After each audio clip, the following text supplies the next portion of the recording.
नमस्ते, म डेप्टी विकास। अलि हल्का खेतीपातीको हिस्सा देखाउँदैछु। यहाँ दैविक शक्तिले गर्दा यहाँ थुप्रै खेत रोपे जस्तो देखिन्छन्। यहाँ हेर्नुहोस्, म थोरै भए पनि हजुरलाई देखाउने प्रयास गर्नेछु।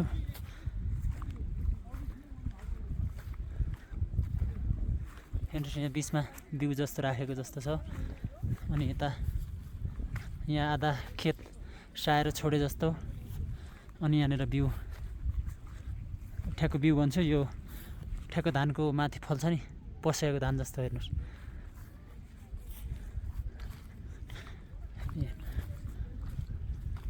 यी माथि हेर्नुहोस्, यहाँ खेत साएर छोडेको यहाँ धान फल्नेको पूर्व तयारीमा।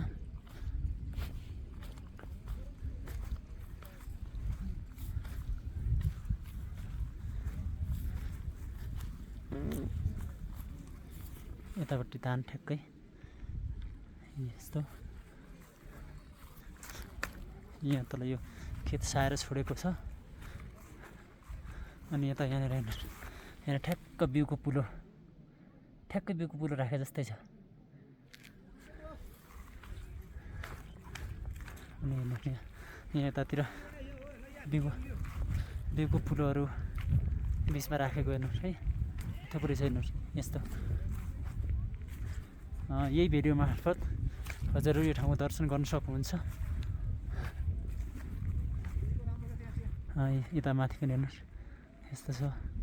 तर भिडियो छिटो बन्ला। अलि यहाँ हेर्नुहोस्, यो धान रोपेको छ। यो धान रोपेको छ, पुरै धान रोपेको। हाम्रो यहाँ त्यो हाल्छ नि त, धानको बिचमा एउटा पूजा गर्छन्, त्यस्तै पूजा गरेको छ। हेर्नुहोस्, यहाँ धान रोपेको छ यस्तो। दादा, मेरो फोटो बनाइदिनुलाई, फोटो खिचिदिनुलाई एउटा। म दादालाई फोटो खिच्न अनुरोध गरेको छु। यस्तो उहाँ हाम्रो आदरणीय दाइ हुनुहुन्छ, मास्टर हुनुहुन्छ उहाँ हाम्रो यहाँको। यो हेर्नुहोस्, यहाँ खेती साएको जस्तो छोडेको छ। यहाँ थुप्रै छ, यहाँ तल थुप्रै छ। तलतिर देखाउनु त दाइ, कहाँसम्म हो यो? पुरा तलसम्म है? धेरै तलसम्म पुरै राम्रो छ एकदमै। यहाँ धेरै मान्छेहरू हेर्नको लागि आउँछन् यहाँ।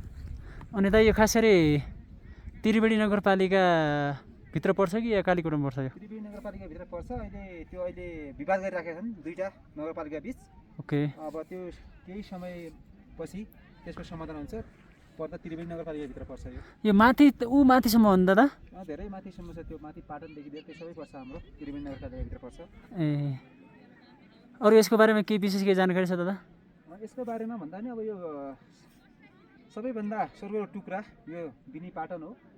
यो बिनी पाटनमा एकचोटि सबै देशभरका मान्छेहरूले मात्र नभएर विश्वभरका मान्छेहरू हेर्न आउँछन् र आउन लायक पनि छ। र सबैले आएर आफ्नो मनोकांक्षा पुरा गर्नका लागि सबैले एकचोटि यो बिनी पाटनलाई हेरिदिन र बडी मालिकाको दर्शन गर्न आउनुहुन हाम्रो नगरपालिकाको तर्फबाट, त्रिवेणी नगरपालिकाको तर्फबाट हामी अपेक्षा गर्न चाहन्छौँ।